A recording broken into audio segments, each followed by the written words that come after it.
1982年，英格兰有个28岁的广告人，第一段婚姻刚刚碎掉，整个人失魂落魄。他去见了一位老太太，这位老太太是当时英国最有名的灵媒之一，有名到什么程度？她开灵媒会能把悉尼歌剧院坐满，2600多个座位坐满。老太太看着这个年轻人说了3句话，第一句，记住3月6日；第二句，那一天你会遇见一个叫 Jane Wallace 的女人；第三句，她会成为你的妻子，你们还会有孩子，连名带姓，连日期都给了。一个心碎的人听到这种话会信吗？别忘了，他自己就是干广告的，全世界最懂话术该打几折的行当。他心里多半在想，老太太，这套我们文案部也会。这个广告人是谁？他就是帕克，对，就是咱们前2期讲过的画下那些日子的英国老头。40多年后的今天，他住在英格兰南部的汉普郡，一头白发，镜头前谈世界的命运，片尾还要替家里那只猫布跟大家道别。英国小报封他新诺查丹马斯。说来你可能不信，靠帕克吃饭的节目成百上千，几乎没有一期讲过把他从广告世界推回灵媒世界的那个人，也几乎没有人回答过那个人人想过的问题：一个卖广告的后来怎么就走上了灵媒的讲台？今天这期咱们就来聊聊。先说老太太，这位可能是今天故事里唯一比帕克还传奇的人物。她叫多丽丝·斯托克斯，战争年代走过来的英国妇人，前半生吃了不少苦，中年之后以听得见王者闻名全国。1978年，她上了澳洲的电视，一夜爆红，红到走在悉尼街头被人群围住，跟巨星一个待遇。后来她3次在悉尼歌剧院开灵媒会，场场满座。你想想那个场面，2600人的音乐厅坐满了，就为听一位英国老太太替他们接另一边的话。回到英国，她又成了第一位登上伦敦帕拉斯剧场的灵媒，那是专属于巨星的舞台，她的门票几个小时就卖光了。她写的回忆录《我耳中的声音》系列，一本接一本递上畅销榜，前后卖了几百万册。那个年代的英国人提起灵媒俩字儿，脑子里浮出来的脸就是她。她是怎么入这行的？她在回忆录里讲过自己年轻时的一段经历。2战期间，她的丈夫约翰是空降兵，在阿纳姆战役里身负重伤，一度被官方通知阵亡。就在她快撑不住的时候，她说她已经去世的父亲出现了，对她说了2件事。第一件，你丈夫没死，他会回来；第二件，你怀里这个儿子留不住。2件事后来一件一件都应验了，丈夫回来了，带着伴随终身的伤，小儿子夭折了。一个女人从一好一坏2条预言里走出来，后来把替生死2界传话做成了自己的职业，这是她自己讲的入行故事。信不信各位自便。当然话也得说公道，也有人指控她用冷读术，指控她提前搜集观众的资料。多丽丝这一辈子掌声和质疑几乎从来没有分开过，这行从古到今都这样。好，就是这么一位老太太，1982年那个心碎的广告人坐到了她面前。老太太留给她3样东西，一个日期3月6日，一个名字 Jane Wallace， 一句话，你们会结婚，会有孩子。帕克什么反应？这里就有意思了，他没有当场热泪盈眶，也没有回家就辞职出家，日子照过，广告照做。你想啊，一个天天替客户包装概念的人，对精准预言这4个字的免疫力比谁都高。名字、日期这种东西，我们文案部一个下午能编20套。而且灵媒这行的老把戏，他门清，话说得越具体越容易穿帮。真正的老江湖只会告诉你，你最近有些烦心事儿啊。可这位老太太倒好，名字、日期、婚姻、孩子4样全压，一样退路没留。这种压法，要么是真看见了，要么就是不想干了。他就这么把这件事放下了，一放好几年。几年后的一天，3月6日，他去参加一场灵媒活动，会场里他遇见了一位姑娘，俩人聊上了，聊得投缘。姑娘说我叫 Jane 什么 Jane Willis。 各位把两个名字摆到一块看，老太太说的 Jane Wallis W-A-L-L-I-S，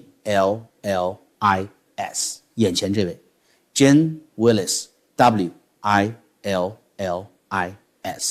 差一个字母，隔着阴阳两界传话，信号带一格杂音，我个人觉得可以原谅，这是我瞎说的啊，帕克本人可没这么解释过。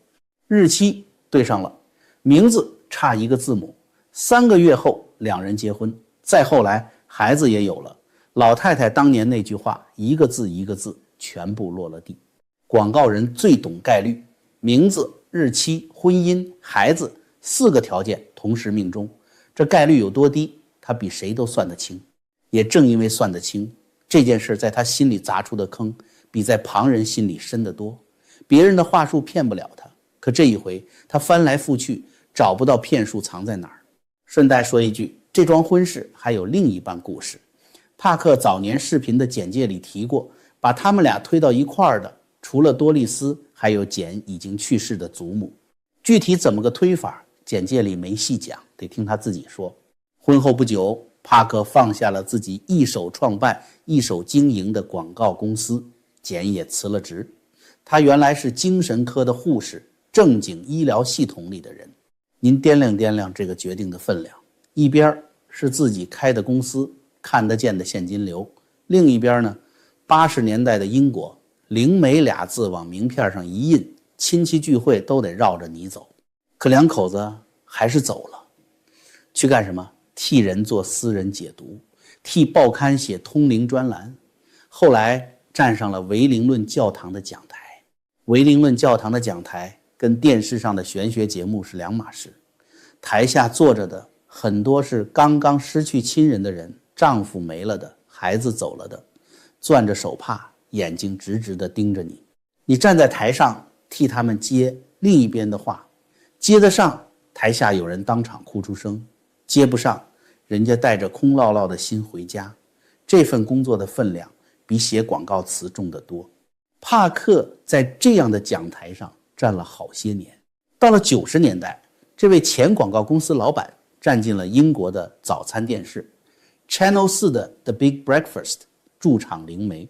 那个画面想想都有趣，全英国人早上啃着吐司喝着茶，电视里这对夫妻档给你预测下周的新闻。这节目当年是全英国年轻人的早晨标配，收视火爆。一个灵媒能在这种档口一做好几年，光靠选可不够，还得有趣，反应快，扛得住直播。广告人出身的基本功这时候全用上了。90年代中期，他的书也开始一本一本递出。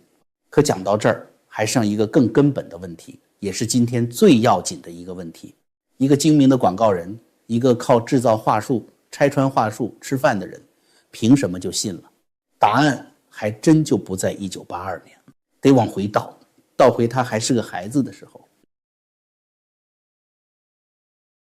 帕克讲过自己小时候的一件怪事，他能看见一种光，这种光跟灯没关系，它笼罩在人的脑袋周围，淡淡的一圈。他当时不明白那是什么，还以为人人都看得见。后来入了行才知道，灵媒管这个叫气场。还有更怪的，有些房间明明空无一人，他却能清清楚楚地感觉到已经去世的祖父就在里面。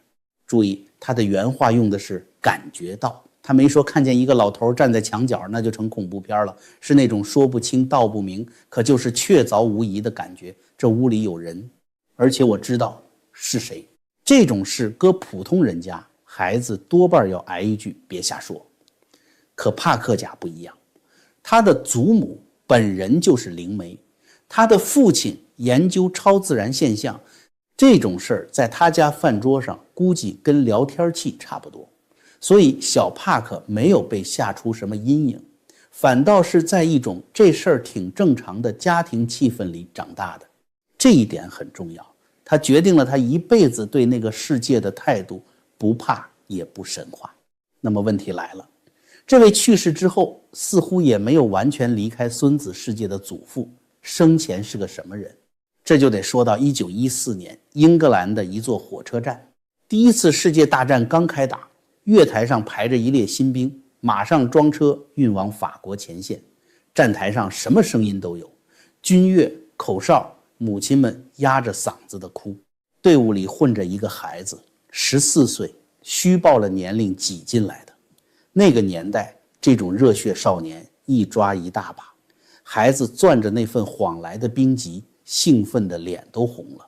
他不知道自己排的这支队通往哪里。一个军士长沿着队伍走过来，走到这孩子面前，停住了，上下打量两眼，然后伸手一把将他拽出了队列。就这一下，孩子当时8成还觉得倒霉，别人都能上，凭什么单把我拎出来？往前一步是法国前线的战壕，后来的事大家都知道，那一代英国少年成建之地消失在了那片泥地里，被拽出来的这一步是另一条命。命运这东西有时候就是一只手的事儿。这孩子没上前线，被改派去了尼日利亚做测绘，听着像美差吧？20世纪初的西非，瘴气、热病与世隔绝，欧洲人私底下管那片海岸叫什么？白人的坟墓。同去的那批人，有人酗酒酗到废掉，有人自我了断，有人直接死在了那片土地上。帕克说，祖父是极少数活着回来的人之一。老人还从那段岁月里带回来一样东西，对东方的兴趣。帕克后来对印度、对东方那份浓厚的兴趣，受这位祖父影响很深。回头看，也许正是这位祖父把2个问题留给了帕克。第一个，人为什么活下来？站台上那只手凭什么偏偏拽了他？第二个，人死了以后又去了哪里？要不然那个空房间里的感觉又算什么？不过少年帕克可没抱着这2个问题进深山修行，恰恰相反，他成年后走的是一条再世俗不过的路。他学艺术考进了伦敦的圣马丁，懂行的都知道那学校的分量。学画的时候，他就发现自己脑子里经常蹦出一些异常清晰的画面，清晰的像投影在什么东西上。他管那个位置叫心眼。当时他以为这就是搞艺术的天赋，很多年以后他才明白，那种能力另有名字，灵视。毕业以后，画画养不了家，他去做平面设计，做着做着，干脆自己开了一家广告公司，替客户设计形象、包装概念、策划宣传。广告这行教会了他一件事，全人类最抵挡不住的一个字是 new， 新。新品上市，新一代，全新配方。这个字一出，钱包自动打开。您品品这份履历，一个替商品创造形象，替客户预告下一个新产品的人，后来开始替全世界预告未来。有人说这是破绽，你看他太懂传播了，他那套预言帝国就是广告思维换了个包装。也有人说这恰恰坦荡，他从来没藏过自己的广告出身，大大方方写在官网上。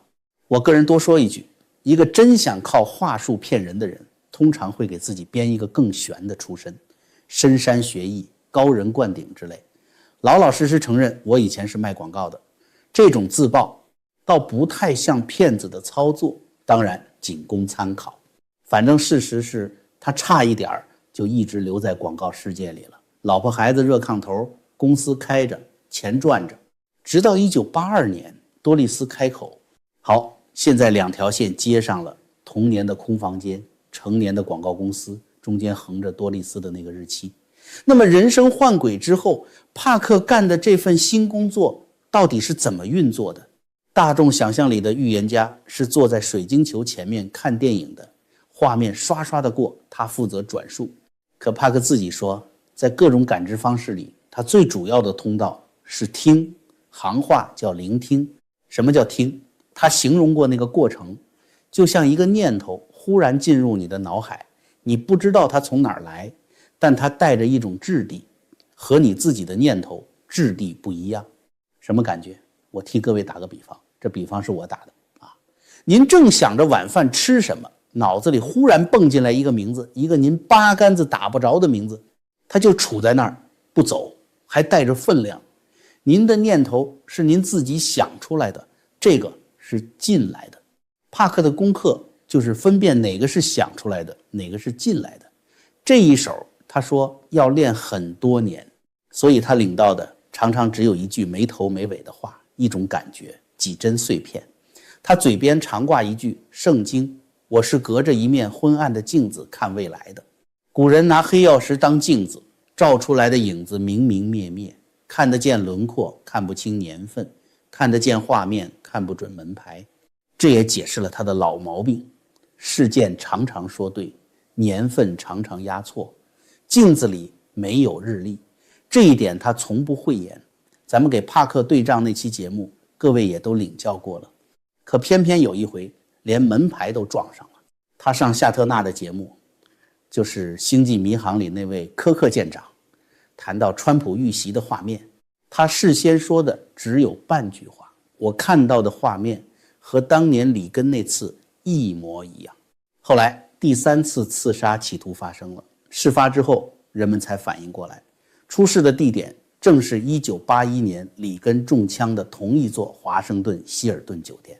他没预言过门牌号，可正因为他只说了半句，剩下那半句由现实自己补上的时候，才真的让人说不出话来。而且这事儿有录像作证，夏特纳的节目播在前，刺杀发生在后，时间顺序谁也改不了。帕克自己怎么解释？他没吹，他说也许是潜意识捕捉到了某种同步性。他还爱讲德尔斐那个老故事，国王问神谕该不该开战，神谕答开战，一个伟大的国家将会灭亡，国王大喜出征，灭掉的是他自己的国。预言从不说谎，说谎的是解读他的人。连网上有人统计他命中率8、9成，他自己都摆手，这个数我不信。好，现在今天最要紧的一句话来了，人人都听过别人夸他，你就是下一个诺查丹马斯。几乎没有人听完他接下来那句，他说预言这个东西是我工作里最浅的那一层，最浅的一层已经让他名满天下了，那深的呢？他答过。仔细听，他的答案里藏着2个问题：人死了以后究竟还在不在？人活着的时候又究竟该往哪里去？祖父和聆听回答的是第一个问题，而第2个问题的答案藏在一片叶子和一个他讲了10年从来不当预言讲的梦里。故事讲到这儿，2个问题正悬在半空，咱们喘口气，40秒说件自家事。老朋友都知道，咱们节目长期合作的是普瑞堂的玄宝黑参，韩国6年根高丽参，400年古法9蒸9爆做出来的原参，切一段含着吃，泡水喝都行。他家官网的顾客评论，我翻过澳洲有位顾客说，这黑参唯一的毛病是味道太好，他得克制自己，别一次吃太多。美国有位妈妈买给打拼的儿子，小伙子干脆切成小段，装进小瓶，天天随身带着，自己吃实在给家里长辈备上一盒，年节送人也体面。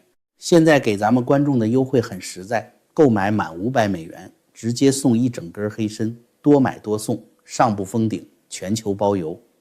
下单的时候记得输入专属优惠码 JF， 购买链接就在下方说明栏，点击下方链接，请支持江峰。好，回到那2个问题。先说叶子，纳迪叶是什么？上一期咱们讲过了，今天不重复，只讲他自己那一片。帕克专程飞去了印度，按规矩，解读师取了他的指纹，照着纹路从库房里搬出对应的一捆叶子，然后一片一片递合。叶子上的字是古泰米尔文，寻常人看不懂，得由解读师逐句诵读翻译，不对的放回去，对的留下，像在一座1000年的档案库里替一个活人调卷宗。据帕克自述，合到最后，解读师找出了一片上面写的父母姓名、出生的信息都和他对上了。一个英国人站在印度南部的小屋里，听人念出一片1000年棕榈叶上他父母的名字，他彻底服了。从那以后，他把纳迪叶看得比自己的通灵还重。为什么？你想，他自己的通灵是活人此刻的感应，那捆叶子是1000年之前就落笔的字，一个是现在进行时，一个是早已完成时，哪个更硬，不言自明。而据他说，他那片叶子上还写着另一层意思，此人日后将向世人传递一个关于黄金时代的讯息。这就接上前面那个问题了，预言之下深的那层是什么？他其实说得很直白，比预言更重要的一个是精神层面的讯息，另一个是向人证明死后生命还在。他甚至讲过更远的话，这个世界也许只是意识中的一部分，是人自己写下了自己的命运。您听听，这哪像猜谜押题的算命先生说的话？好，叶子说他要传递一个黄金时代的讯息，那讯息在哪儿？这就要说到那个梦了。10年前的一个梦，他梦见自己走在一片泥泞的土地上，深一脚浅一脚，走得很艰难。走着走着，前面出现一座木屋，架在高脚上的那种，要爬舷梯才能上去。他爬了上去，屋里正在上演一场舞蹈。他后来说，那是他一生见过的最美的舞蹈，叫花之舞。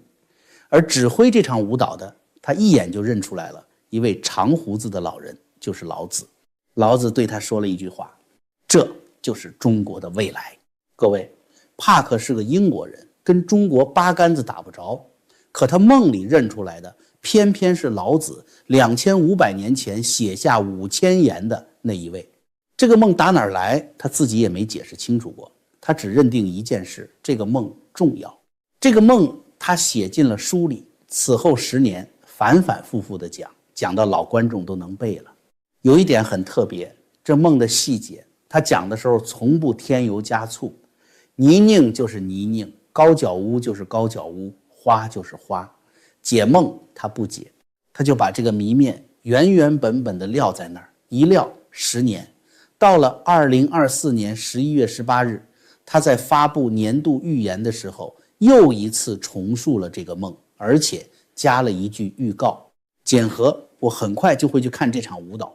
各位品一品这句话的分量，他替女王算过，替川普算过，替半个地球算过，这一回他把注下在了自己身上，一个预言家给自己下注，而且他把日子说得很近很快，预言家给自己留余地的本能这一回全关了。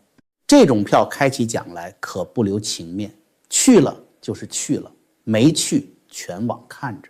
3个月后的2025年2月12日，英格兰南部海边伯恩茅斯，2月的海边，天黑得早，海风冷得很。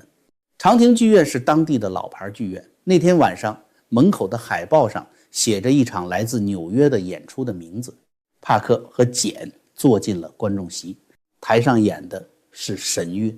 散场出来，记者采访他，他说的第一句话白纸黑字记着，这场演出与我的梦境一模一样，10年前的泥泞、高脚屋、花之舞。他走了进去，坐在观众席里，亲眼看完了自己的梦。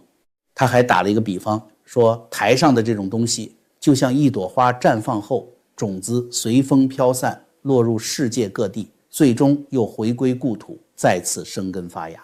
身边的简补了一句，我们正步入一个黄金时代，这个讯息是全世界正在等待的。说这话的时候，距离多丽丝说出她的名字已经过去了40多年。当年那个差一个字母的姑娘，如今和丈夫并排坐在海边的剧院里，看她走进自己10年前的梦。您再把这条线从头捋一遍，一位老太太说出一个日期，日期把简带到她面前，简把她带出广告世界。这条路走了40年，走进一座印度的档案库，又走进一个梦，最后梦自己开了门，让她走了进去。哪一步是巧合，哪一步是安排，帕克没有下过结论，咱们也不下。叶子上写的那句话，此人将传递一个黄金时代的讯息，到这里对上了。第一个问题，人死了还在不在？空房间里的祖父近40年的灵媒生涯是他的回答。第二个问题，人活着该往哪里去？那片叶子和这个梦是他领到的答案。一个关于死，一个关于生。40多年前多丽丝替他拨的那个道岔，通道的原来是这2个问题的答案跟前。至于这个答案再往深处是什么，他在节目里引过纳迪叶的另一句话，咱们原样放在这儿。一个黄金时代即将诞生，而促成它的人也许就在此刻听着这些话的人中间。如果您喜欢今天这个故事，麻烦您点个赞，订阅江峰奥妙，把这期转给同样爱听故事的朋友。下期节目咱们再见。